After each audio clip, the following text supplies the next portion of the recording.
Në qoftë se ne kemi korrupsionin 35 vjeçar po donin në spitale dhe në këto 13 vjet është bërë masakër e vërtet, ne sot s'kemi ilaçe për onkologjikun.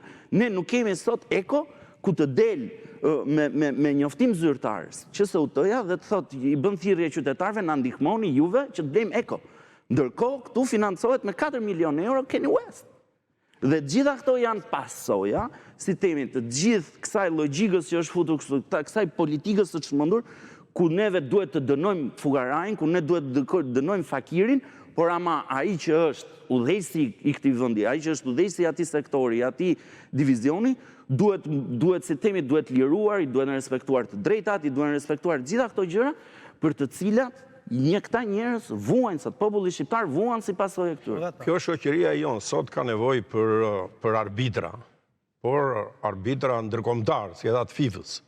Çka do të thotë që të jenë të drejtë, të ndershëm, objektiv e tjera. Mirë, por neve faktikisht jemi ndarë keq në këtë vend. Edhe ne jemi ndarë, domethënë, partizane ballist akoma, vazhdojmë me atë luftën e dytë botërore dhe tani jemi bërë edhe neopartizane dhe neoballist. Edhe kështu jemi pozicionuar në dy vende dhe përjedhoj bëhemi edhe të pabesueshëm. Bie fjala, po ja i përzjejmë edhe të thatin edhe të njomin. Nuk duhet përzjeri thatin me të njomin.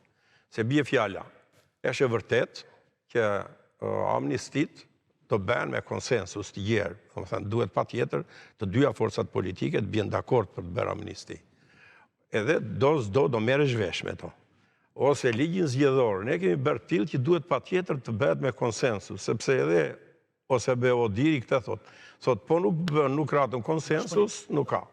Edhe je i detyruar, domethënë që konsensusi nuk do të thot pazar. Se këtu ngatrojmë ka konsensusin me pazarin. Do ta bësh, domethënë një gjë të tillë. Jo. Po problemi është që nuk duhet kurrë në kurrës kur them të përzihesh thatin me të njomin, do të thotë që në rast se themi që në këtë vend ka ndodhur krime të tjera me radhë, nuk mundet kurrë në kurrës të barazosh të vetë shenjën e barazimit midis atij që e dogji dhe ka djegur kaq herë Shqipërinë, si që është Berisha me qeveritë e tij që ka patur, apo që 535 fabrika, uzina, kombinate, një ushtri të jashtëzakonshme, armatim të jashtëzakonshëm që kishte Shqipëria, domethënë na pikpamja e territorit si sipërfaqe katror, edhe si numër popullsie kishim ushtri. Po, pikërisht janë më shumë se 400 hektarë sot asetet ushtrisë që janë dhënë për të ndërtuar resorte. Ushtrinë më të fortë, domethënë në Europë. Dhe kur vjen problemi të gjitha këto, ai mori bëri i shiti për skrap